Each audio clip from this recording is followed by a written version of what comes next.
A todos, bem-vindos ao nosso CELA, Centro Espírita da Redentora.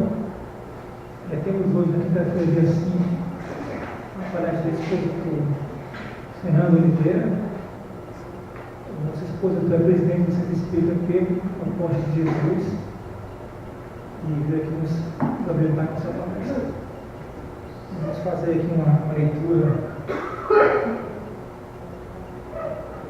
A mensagem do dia do Cheiro, Espírito de Cristo Levi. Selecionar pensamentos. Não permitas que pensamentos infelizes criem raiz em sua mente. A vida não se resume aos problemas que defrontam neste momento. Acima deles, sorri para ti inúmeras oportunidades de progresso espiritual. Basta que confies em Deus e faça o melhor ao teu alcance. Por isso, aprende a selecionar os pensamentos que te visitam, com quem separam as sementes sadias para cultivar o solo da alma, confiando e agindo no bem. Encontra as forças para que floresçam em ti a harmonia e a saúde, o amor e a luz. Bem, vamos mentalizar a figura e a imagem do nosso Mestre Jesus. Nossos amigos espirituais da casa possam iluminar nossos palestrantes para que ele possa nos ajudar com a sua palestra, com os pensamentos, que nosso Mestre Jesus possa estar aqui nos abençoando e que a luz possa estar presente na nossa reunião de hoje.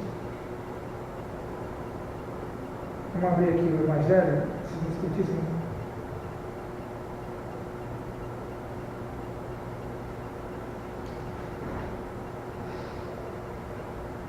O Evangelho, capítulo 13, que a vossa mão esquerda não sabe o que dá a vossa mão direita. A beneficência. A beneficência, meus amigos, nos dará neste mundo as mais puras e as mais doces alegrias. As alegrias do coração, que não são perturbadas nem pelo remorso, nem pela indiferença. Pudesseis compreender tudo que se encerra de grande, de suave e generosidade nas belas almas, esse sentimento que faz com que se olhe outro com o mesmo olhar como o qual se olha a si mesmo, e se desnude com alegria para vestir seu irmão. Pudesseis, meus amigos, não ter a mais doce ocupação que é o de fazer os outros felizes. Quais são as festas do mundo que podereis comparar a essas festas alegres, quando representantes da divindade entregais a alegria essas pobres famílias que não conhecem a vida senão as vicissitudes, as amarguras? Quando os vedes de súbito esses semelhantes descorados luminares sem esperança, porque não tinham pão, esses infelizes suas crianças, ignorando que viver é sofrer, gritavam e choravam e repetiam essas palavras que penetravam como um agudo punhal no coração materno. Eu tenho fome, compreendei quanto são deliciosas as impressões daqueles que veem renascer a alegria, onde instantes antes não havia senão desespero. Compreendeis quais são as vossas obrigações para com os vossos irmãos. Ide ao encontro do infortuito, ide em socorro das misérias ocultas, sobretudo porque são as mais dolorosas. Ide, meus bem-amados, e lembrai-vos dessas palavras do Salvador. Quando vestirdes um desses pequeninos, pensai que a mim que fazeis. Bem, irmão, vamos passar aqui ao nosso palestrante, que ele possa ter uma bela palestra. Obrigado.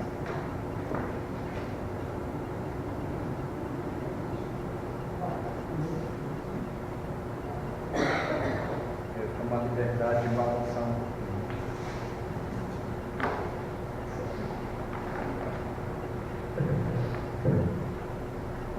Meus irmãos, boa noite. Que o divino amigo Mestre Jesus abençoe todos nós e que nos contemple com a sua querida paz.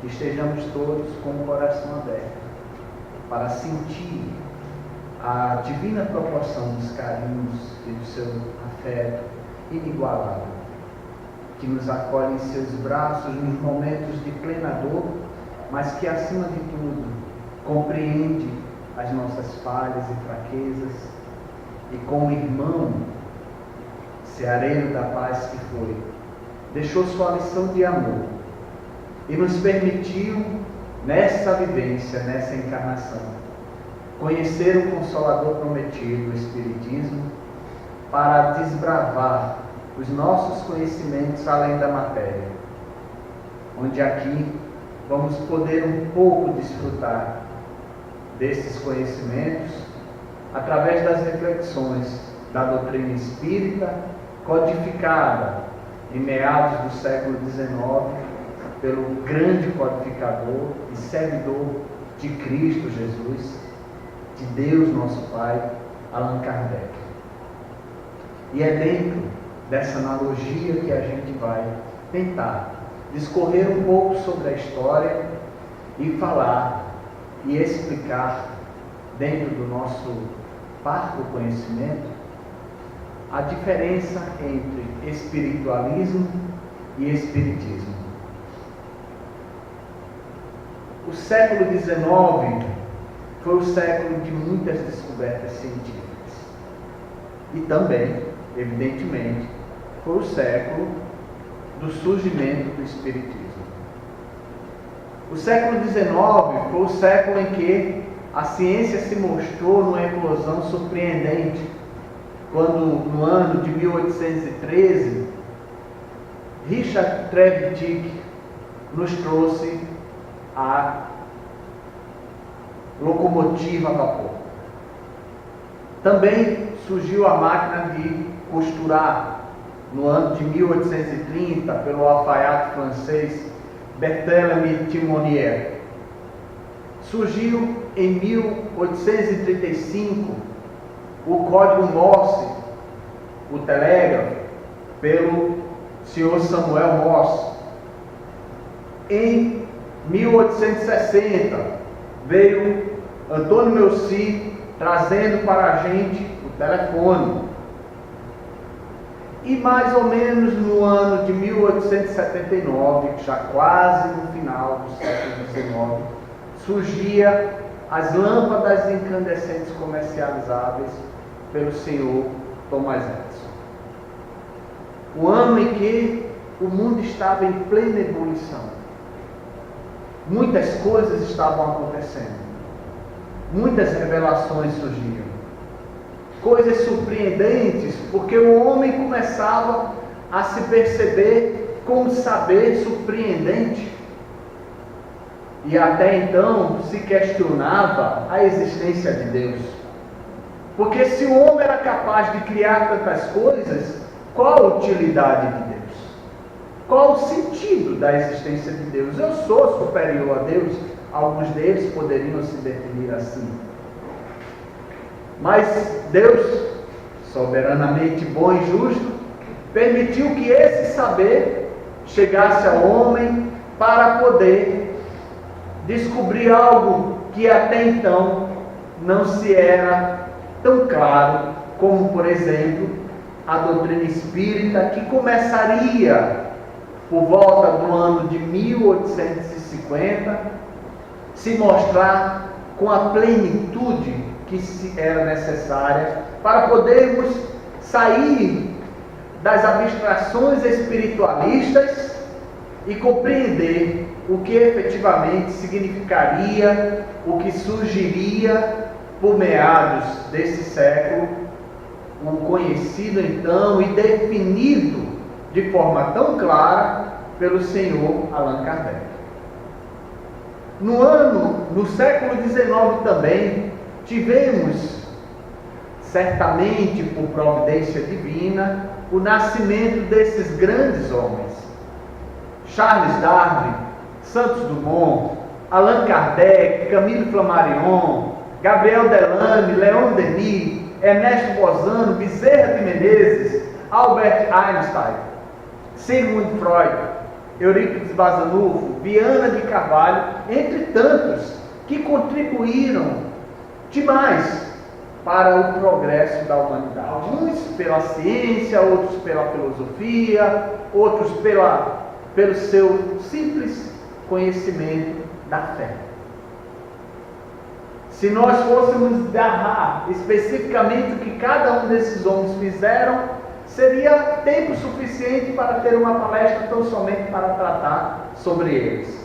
Mas nós que já conhecemos alguns deles, podemos dizer, sem dúvida alguma, que muitos deles contribuíram especificamente com a divulgação do Espiritismo pelo mundo, e mais especificamente no Brasil, esses queridos irmãos Bezerra de Menezes, o Eurípides Barçanufo e Viana de Carvalho, que foram os grandes representantes do Espiritismo no século, final do século XIX e início do século XX.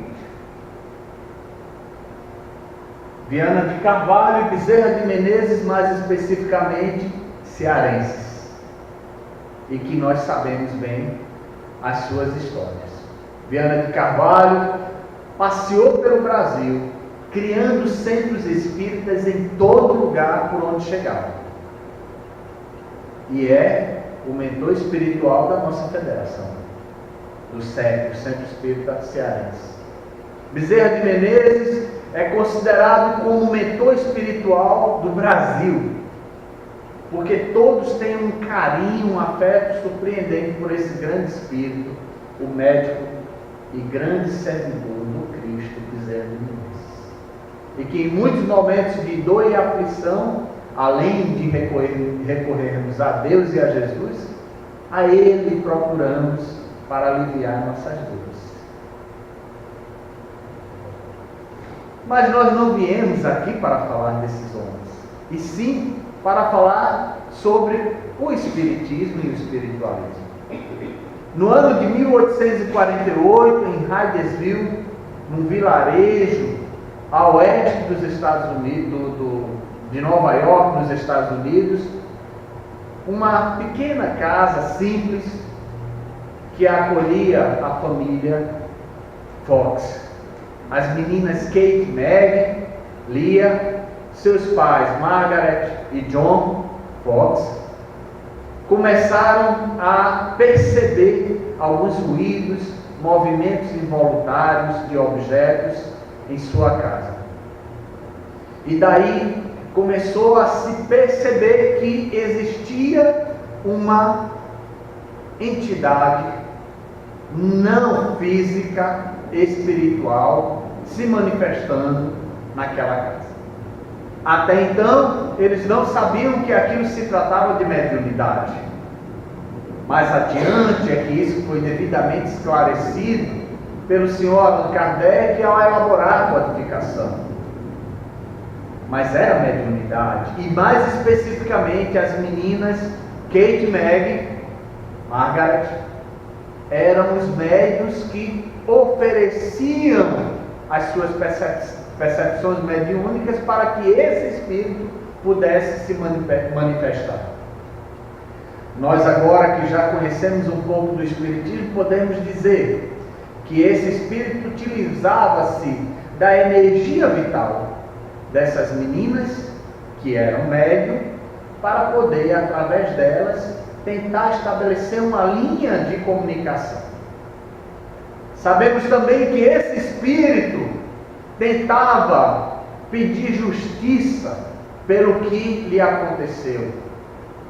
Ele foi assassinado nesta mesma casa e foi colocado num local desta casa onde ele indicou, que era perto do poço, do sótão, e lá foi encontrado os seus restos mortais.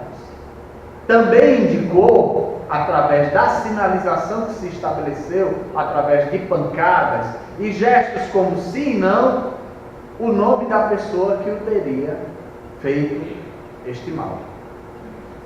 E a polícia, na época, conseguiu realmente chegar ao desfecho desse caso.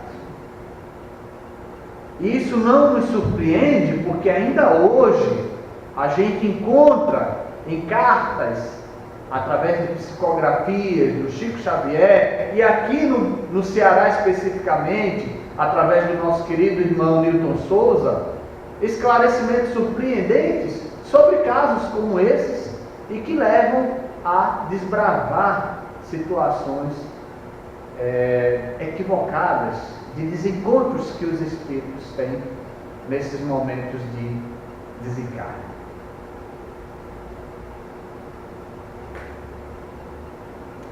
Mas o senhor Allan Kardec era um homem extremamente curioso. E essas informações chegaram ao seu encontro, o que o deixaram, de certa forma, incomodado. Porque Allan Kardec, até então, filho de uma família religiosa, católica, pai e mãe católicos, devotos de igrejas, não acreditava no Espiritismo. Não acreditava em manifestações espirituais, vamos dizer assim. E ele era extremamente cético. Kardec cético, Fernando? Sim. Até então, sim. Ele precisava ter provas contundentes de que realmente aquilo se tratava de manifestações espirituais. Ele chegou a adotar a possibilidade de que esses objetos que se movimentavam eram ligados com pequenos fios como barbantes e que, através de comandos físicos de alguém que se escondia no local, poderia se movimentar. E uma outra tese, já que ele era um grande pesquisador do magnetismo, era que as pessoas que se encontravam naquele ambiente poderiam, através da sua força magnética, gerar a movimentação involuntária dos tais objetos. No entanto, ele cedeu a alguns conceitos de amigos dele, entre eles o conde Agenor Gasparim, que em meados de 1855 o convidou para participar de uma sessão conhecida como Sessão das Mesas Girantes. E foi justamente numa reunião com amigos como esse conde Gasparim, com a família dele, filhos e esposa, com os senhores botânicos Muré e Reuter, com o senhor pastor Taché e a senhora Planet-Mazon, que ele se reuniu em forma criteriosa de pesquisa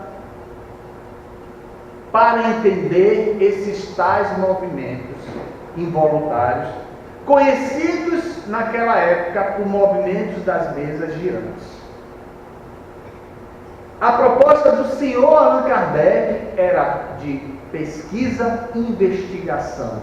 Era algo sério. Por quê? O senhor Allan Kardec era um matemático, era filósofo, era estudioso profundo da escola de Pestalozzi. Ele não poderia colocar o nome dele numa coisa vã, sem sentido. Ele era extremamente criterioso. Ele não ia admitir, inclusive, era autor de diversos livros até então. Não podia, sob hipótese nenhuma, se dispor a questões vulgares, como se mostrava até então, até porque quando essas manifestações espiritualistas surgiram, deu um grande burburinho e todas as pessoas se empolgaram por demais. Vale observar que existia um grande preconceito quanto a essas coisas, considerado então pela igreja como bruxaria, o que não é tão diferente ainda hoje. Infelizmente, é um fato que a gente não tem como contestar. No ano de 1855, quando Kardec participou dessa primeira reunião, a reunião da mesa girante, eles começaram com um ritual padrão. Todos reunidos na mesa, mãos espalmadas sobre a madeira, um pequeno momento de oração, e o tempo foi passando, minutos correndo, e nada acontecia. O senhor Kardec, Olhava para um lado, olhava para o outro, via se tinha algum barbante espalhado pelo local, observava a conduta das pessoas, era um olho fechado e outro aberto, na linguagem popular. E começou a ensaiar a ir embora. Quando de repente a mesa se movimenta, girou, subiu, desceu, os objetos tremeram. Imagina então quem estava ali, as sensações que tiveram. Vale salientar que a senhora Planemezon era uma das médiuns que estava naquele local. Hoje, que nós temos mais conhecimento sobre o Espiritismo, podemos afirmar que certamente todos eram médiuns. Alguns com mais ostensividade, outros nem tanto, como o próprio Allan Kardec definiu mais adiante no livro dos médiuns, que médiuns somos todos. No entanto, alguns apresentam com muito mais intensidade essa mediunidade, podendo se classificar das diversas formas, como nós sabemos: vidência, psicofonia, psicografia, entre outros. Isso tudo, meus irmãos, é uma pequena preleção para justificar que esse século em que surgiu o Espiritismo era um século de grandes revelações. Muitas coisas aconteciam ao mesmo tempo. Não só existia a Revolução Industrial, não só existiam os grandes feitos científicos, não só surgiu o Espiritismo. Havia guerra também. A arte estava em plena eclosão. O próprio país, a França, era o grande solo onde a arte estava acima de tudo. Grandes artistas, grandes cantores, né? Os cantores eruditos na época, enfim. Tudo isso estava em pleno acontecimento. E o Espiritismo chega exatamente nesse momento para mostrar: agora precisamos fazer um divisor de águas. Precisamos entender que antes vocês acreditavam em filosofias, em ideologias meramente espiritualistas. E como assim? Então o senhor Allan Kardec, não se dando por satisfeito, começa a codificação do livro dos Espíritos. E no ano de 1857, na sua abertura do livro dos Espíritos, ele traz o seguinte: para se designarem coisas novas, são precisos novos termos. E o que ele queria dizer com isso? Ele estava criando a palavra Espiritismo, que até então não existia. Se falava muito de coisas espiritualistas, de manifestações espirituais, de eventos de espíritos se apresentando. No entanto, existia muitas discordâncias em torno disso. E o Espiritismo não podia ser lançado no meio de dúvidas, no meio de discordâncias. Então, ele compreendeu que era necessário definir uma palavra nova para deixar com que a doutrina espírita viesse fazendo o divisor de águas sobre os conceitos equivocados das religiões espiritualistas. E mais ainda, ele definia que o espiritismo, o espiritualismo, dentro deste livro ainda, é o oposto do materialismo. Ou seja, se nós acreditamos que além da matéria existe algo mais, a princípio nós somos espiritualistas. No entanto, muitas pessoas que acreditavam que além da matéria há algo mais, por exemplo, Os católicos acreditam em Deus? Os evangélicos acreditam em Deus? Os budistas acreditam na força astral, em Buda, na reencarnação. Os mormons acreditam também em Deus, numa força maior. Mas muitos deles não acreditam nas manifestações espirituais, porque definem de forma equivocada que isso é coisa do demônio. Não é fato, meus irmãos? Eu estou inventando alguma coisa? Pois bem, ser espiritualista necessariamente não significa dizer que se é espírita. E é por isso que Kardec tentou mostrar de forma muito clara a grande diferença de uma coisa para outra. No entanto, nós podemos afirmar que todas as religiões, a princípio, são espiritualistas. Mas o espiritismo, diferente do espiritualismo, tem uma base sólida.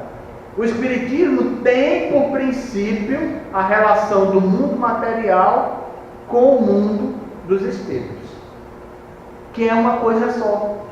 Agora, mais do que nunca, a gente sabe, entre nós estamos os espíritos, encarnados e desencarnados. Sabemos que neste ambiente não estamos só apenas nós, que somos matéria viva, que tem uma alma, mas que com certeza estão os espíritos conosco, os seres do mundo invisível. Os adeptos, assim afirmava Allan Kardec, do espiritismo, serão designados como espíritas ou espiritista. Foi assim que ele definiu que nós seríamos considerados. E se a gente, de certa forma, compreendemos isso, nós temos que observar o seguinte, que nem tudo que é espiritualismo pode ser considerado como manifestação espírita. E a gente pode dizer isso porque as religiões, de um modo geral, são espiritualistas. E por que são espiritualistas? Porque acreditam que além da matéria existe algo mais. Concordam? Então podemos dizer, de certa forma, que as religiões afro-brasileiras, o catolicismo, o protestantismo, o budismo, o espiritismo, o mormonismo, testemunhas de Jeová, todas são religiões espiritualistas. No entanto, só o espiritismo é uma doutrina espírita. E por que o espiritismo é uma doutrina espírita? Por conta do seu tríplice aspecto: religioso, filosófico, e científico. Porque o espiritismo acredita sim na manifestação dos espíritos, mas não tem alguns conceitos que as religiões diferentes dele têm em relação às manifestações espirituais. Por exemplo, nós temos que atentar que as religiões afro-brasileiras não podem, sob hipótese nenhuma, se denominar como religiões espíritas, porque não são.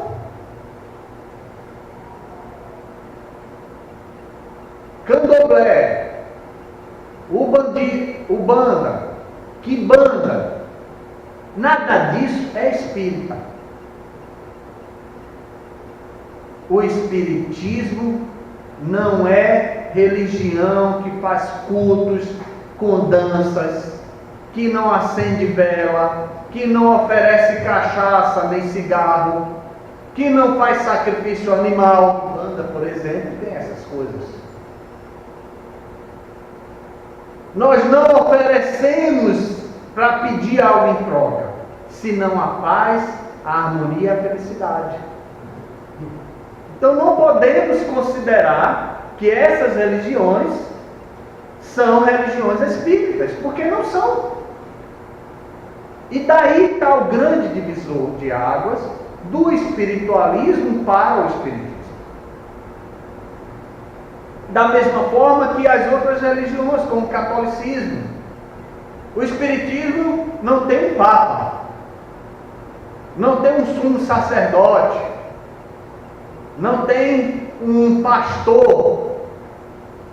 Tem pessoas que são representantes legais das instituições por uma questão meramente institucional, legal, do âmbito jurídico, mas as casas são organizadas de forma conjunta, sempre seguindo os preceitos da codificação, de forma séria, criteriosa, mas acima de tudo, com o objetivo de servir, de amar o próximo e de tratar bem as pessoas. Não estou dizendo que as outras religiões não façam isso, que fique claro. Mas nós não temos, por exemplo, a figura de um sumo sacerdote. Como Kardec, mais adiante, explica para a gente, dentro do que nós estamos aqui discorrendo. Enfim, gente, religiões afro-brasileiras acreditam sim na comunicação dos espíritos, mas não tratam com os critérios que o espiritismo trata essas manifestações. Não fazemos cultos às manifestações de nenhuma entidade. Nós respeitamos a comunicação delas. Nós os acolhemos com amor nas nossas casas. Mas nós não reverenciamos nenhuma entidade.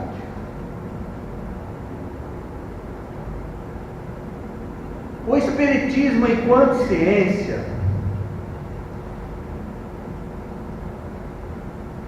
vem revelar a nós, homens, por meio de provas irrecusáveis, a existência e a natureza do mundo espiritual e as suas relações com o mundo corpóreo.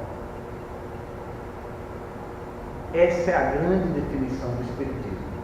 Mas, considerando o tríplice aspecto, o Espiritismo não é só ciência, porque comprova a existência dos espíritos. O Espiritismo também é filosofia, porque ele trata as relações de nós, homens encarnados, que somos espíritos, trata os nossos problemas, trata a nossa origem e revela de forma clara e objetiva o nosso futuro. Porque mostra de forma muito contundente que nós não estamos aqui só para uma existência. Que nós somos espíritos eternos e que estamos além da matéria. Que esse corpo que nós nos revestimos é transitório e que um dia iremos retornar à pátria espiritual e que na condição de espírito nós podemos colher ou não os frutos das nossas ações. E essa relação do mundo espiritual com o mundo corpóreo nos mostra essa clareza. Desce o véu, da nossa frente e mostra para a gente, olha, você não está aqui simplesmente para passear e só se divertir. Você tem um objetivo, como espírito. Não é só essa carne que te reveste temporariamente. E com relação ao caráter, do espiritismo, ele evidentemente repousa sobre os aspectos religiosos, sem dúvida alguma, porque a fundamentação do espiritismo é a fé em Deus, é a doutrina de Jesus, são as lições de amor, é o seu evangelho, é a forma como Jesus se aproxima de nós através da nossa oração. Não é sem propósito que Kardec, quando elaborou a codificação espírita, criou, conjuntamente com o Livro dos Espíritos e o Livro dos Médios, o livro denominado como Evangelho segundo o Espiritismo. E que ele é todo estruturado com base no Novo Testamento. Orientações dos apóstolos Lucas, Mateus, João, Paulo. E o adendo dessa elaboração, onde traz mensagens das passagens de Jesus aqui na Terra, as orientações evangélicas, vem com as orientações dos espíritos que fizeram parte da codificação, entre eles Santo Agostinho, São Luís, o próprio Espírito Verdade e outros tantos irmãos que contribuíram para a elaboração dessa codificação. Então, a base fundamental do Espiritismo, sem dúvida alguma, é Deus, que enviou o mensageiro da luz, nosso querido irmão Jesus Cristo, e nos deixou toda a sua orientação doutrinária. Os ensinamentos de Jesus permeiam a nossa vida até hoje. A melhor forma de nos tratarmos espiritualmente é através da nossa reforma moral. E como essa reforma moral acontece? Através do reconhecimento do valor evangélico das orientações de Jesus e do esforço que nós fazemos para nos tornarmos melhor. E quem sugere isso para a gente? Jesus Cristo. Então o Espiritismo é basicamente fundamentado nesses aspectos da orientação do querido irmão Jesus Cristo.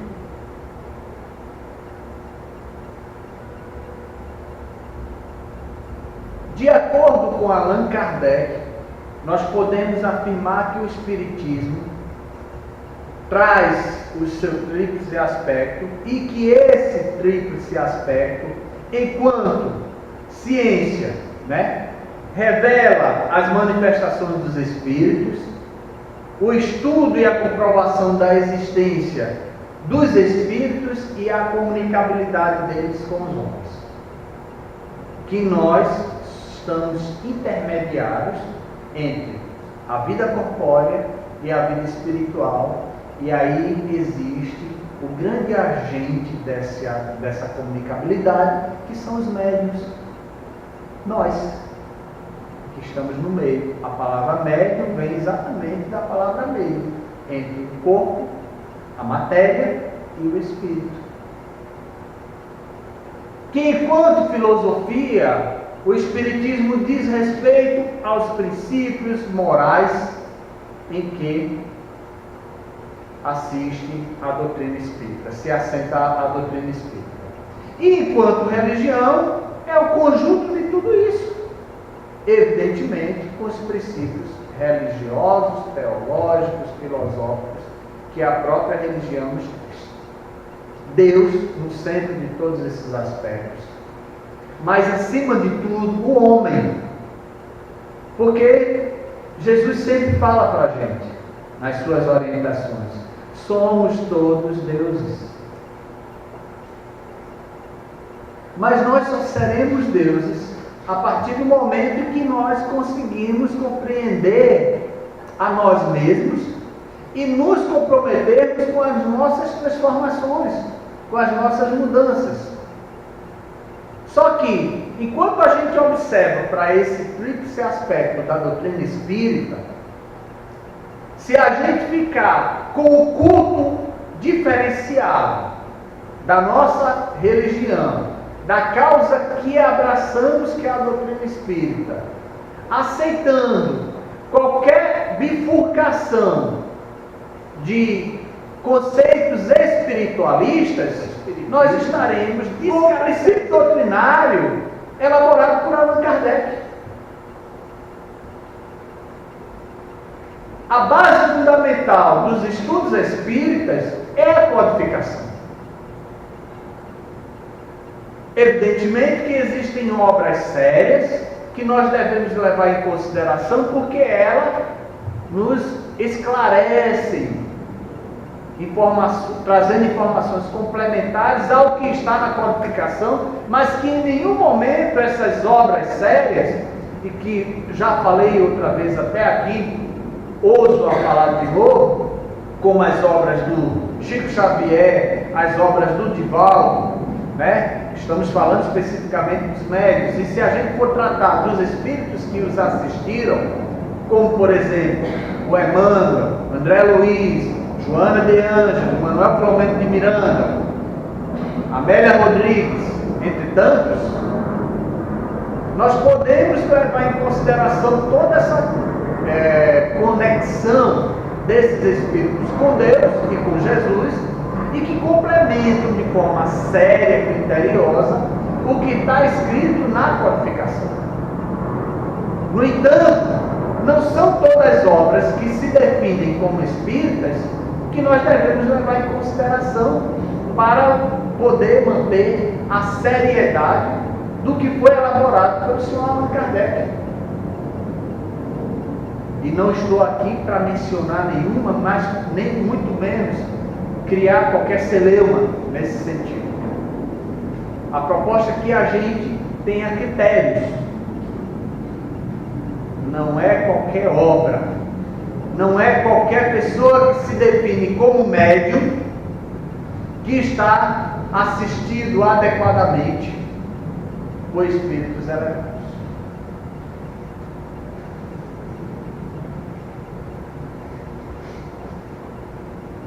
Dentro deste contexto, devemos destacar que a doutrina espírita se fundamenta sobre 6 princípios básicos. E que qualquer coisa que vocês observarem diferente disso, fique claro, não é espiritismo, é espiritualismo. A certeza da existência de Deus. O Espiritismo nos esclarece mais que nunca que além de nós tem algo mais, que além dessa vida tem um Pai soberanamente bom e justo, né? Generoso, que nos permitiu estar nessa existência, nos orientando, nos dando apoio para continuar a nossa caminhada, que nos deu a oportunidade de ter essa encarnação para nos elevarmos moralmente, para ajudarmos as pessoas que necessitam de nós. Isso é um dos conceitos básicos do Espiritismo. A imortalidade da alma. Confirma mais do que nunca que somos espíritos imortais, que estamos transitoriamente revestidos por esse corpo perecível, que um dia todos nós iremos desencarnar e retornaremos para a pátria espiritual. As pessoas que partiram antes da gente vão se reencontrar conosco naturalmente, e se nós seguirmos antes dos tantos que aqui deixarmos, um dia se encontrarão conosco naturalmente. Não dá para se precisar o tempo disso acontecer, porque depende da evolução moral de cada um de nós. O próprio Jesus afirma: há muitas moradas na casa do meu Pai. E essas moradas, elas estarão adequadas à nossa consciência, às nossas condutas, a forma como a gente se comporta no dia a dia, as escolhas que fazemos, as decisões que tomamos, como tratamos o nosso próximo, como cuidamos de nós mesmos, gente. Porque mais do que nunca, a gente acha que ser espírita é se flagelar, e esse é um grande equívoco da religião. A gente não precisa se flagelar, a gente precisa se amar. Se amar é aprender a se respeitar, é aprender a se entender, a se compreender e, consequentemente, amar o próximo. Amar o próximo é amar a Deus. Não se ama a Deus se não se ama o irmão. Não se ama a Deus se a gente não perdoa. Não se ama a Deus se a gente não tem paciência. Não se ama o irmão se a gente não tem indulgência com ele. O amor é apenas uma expressão que define um leque de sentimentos que estão reservados no nosso coração e que a gente tem que aprender a cultuar. Os sentimentos salutares, a forma de agir e pensar coerente com os princípios da doutrina de Jesus, das orientações do Pai. Porque o próprio Jesus, perguntando aos apóstolos, questionava: quem eu sou? E os apóstolos respondiam: o Senhor é o Messias. Aí ele dizia: não, eu sou o filho do meu Pai. E por ser o filho do meu Pai, eu sou o meu Pai aqui na terra. E por ser então meu Pai, eu espero de vocês que vocês se melhorem. Assim afirmaria Jesus. Que vocês se amem, se respeitem, mas acima de tudo respeite o seu próximo. Compreenda ele com todas as suas fraquezas, com os seus desvios, com a ausência de amor até no coração deles, porque a gente não pode querer que as pessoas sejam iguais a gente, mas a gente pode, pelo menos com a nossa compaixão, mostrar o caminho para se tornar melhor. Esse é o Espiritismo. E quando a gente compreende isso, a gente está alimentando o nosso espírito, que transitoriamente é uma alma revestida por um corpo físico, para a nossa imortalidade, alcançar a nossa plenitude.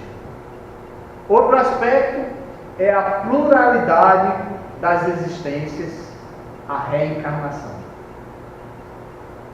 Sabemos que se nós estamos aqui transitoriamente em processo de evolução, nós precisamos nos ajustar diante das leis divinas, diante dos nossos irmãos, saldar os nossos compromissos kármicos junto àqueles que em outras estiagens talvez tenhamos prejudicado, ou que nós viemos aqui para contribuir com a evolução dos outros irmãos.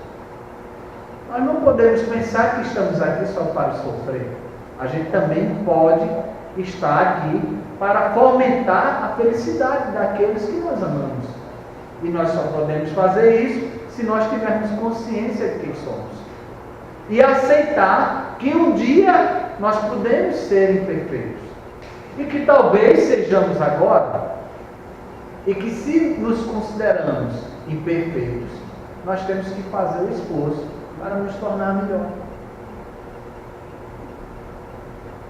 Diferentemente de algumas religiões que consideram que não existe a reencarnação. E essas religiões não são espíritas, elas são espiritualistas. Ou aquelas religiões em que aceitam que pode-se fazer o mal. Pode-se fazer oferendas a espíritos para cultivar o mal. Isso não é espiritismo. Entendeu? O espiritismo não tem oferendas. O espiritismo não tem proselitismos. O espiritismo não tem cultos equivocados a deuses. Ok. Então, meus irmãos, continuando, está bem pertinho. O quarto princípio é a pluralidade dos mundos habitados. Existem vidas em toda a esfera, em todo o cosmos, em todo o universo. vidas de formas diferenciadas das que nós conhecemos aqui na Terra. Por quê? De acordo com a evolução de cada cosmo, a vida é mais animalizada ou menos animalizada, ou seja, é mais materializada ou mais espiritual, mais sutil ou mais grosseira. Por quê? De acordo com a classificação do planeta Terra, nós somos um planeta de prova e expiação, ou expiação e prova. Existem mundos onde estão no estado de regeneração, outros que estão classificados como mundos inferiores, primitivos, ou mundos puros, onde só os espíritos mais elevados estão nele. Então, nós não podemos considerar que, se porventura a gente pegar uma espaçonave, vamos chegar num outro planeta e vamos encontrar a vida da forma que encontramos aqui. Nós temos que ter a sutileza para perceber a vida da forma diferenciada em que estão espalhadas pelos diversos cosmos. A comunicabilidade dos espíritos é outro aspecto essencial. E, finalmente, a crença no Evangelho de Jesus.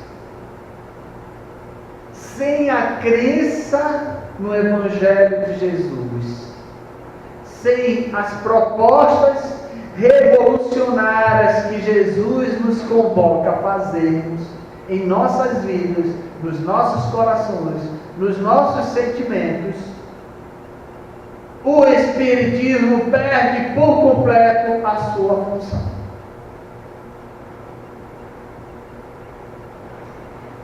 Sem acreditar na doutrina de Jesus, o Espiritismo não tem nenhuma fundamentação religiosa, muito menos filosófica, muito menos científica, porque Jesus é o conjunto de tudo isso.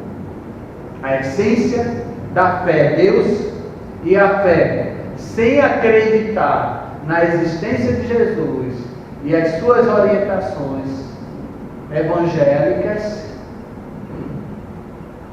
tira por completo a fundamentação do Espiritismo.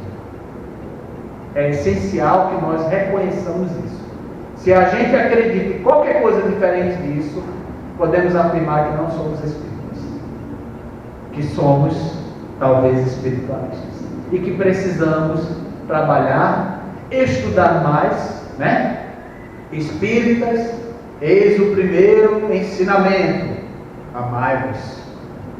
Espíritas, o segundo, instruí-vos. Temos que nos instruir, temos que estudar, temos que entender mais o que é o Espiritismo.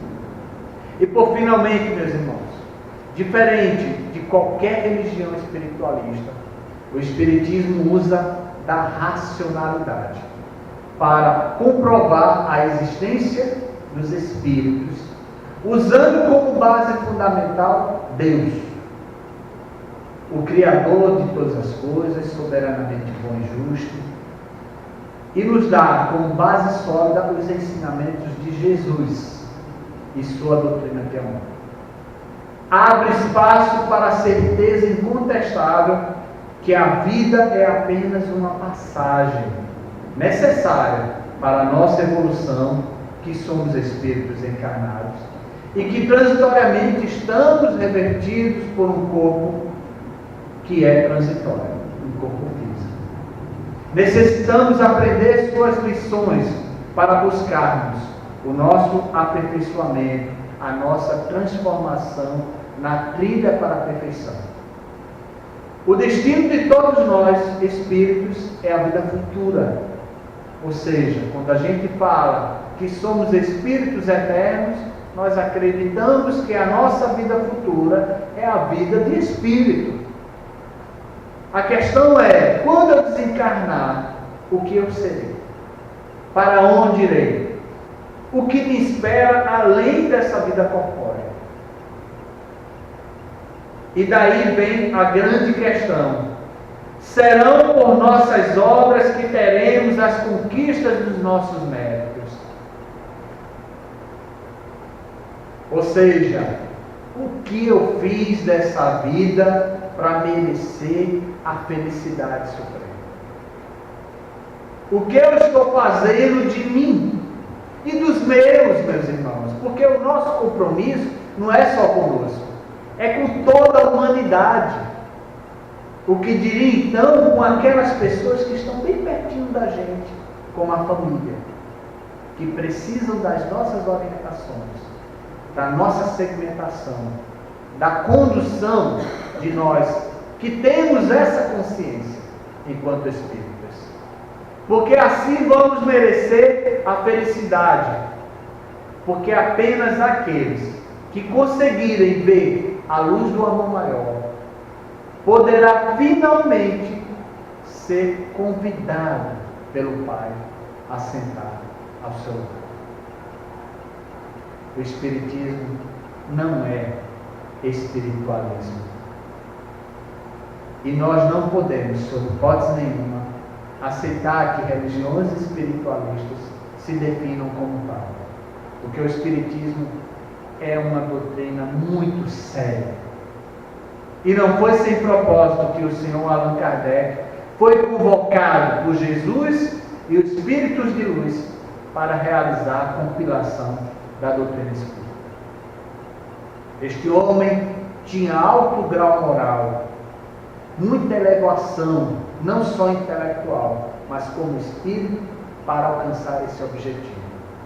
A sua vida foi curta diante dos conceitos de uma vida carnal, mas nos deixou um grande tesouro, que é o Pentateuco, e que nós devemos cada vez mais nos aprofundar no conhecimento dele, para que não tenhamos dúvidas sobre a diferença entre uma coisa e outra, entre o espiritualismo e o espiritismo. Sejamos, meus irmãos, espíritas, mas acima de tudo, sejamos cristãos, filhos de Deus, nosso Pai, irmãos da família universal.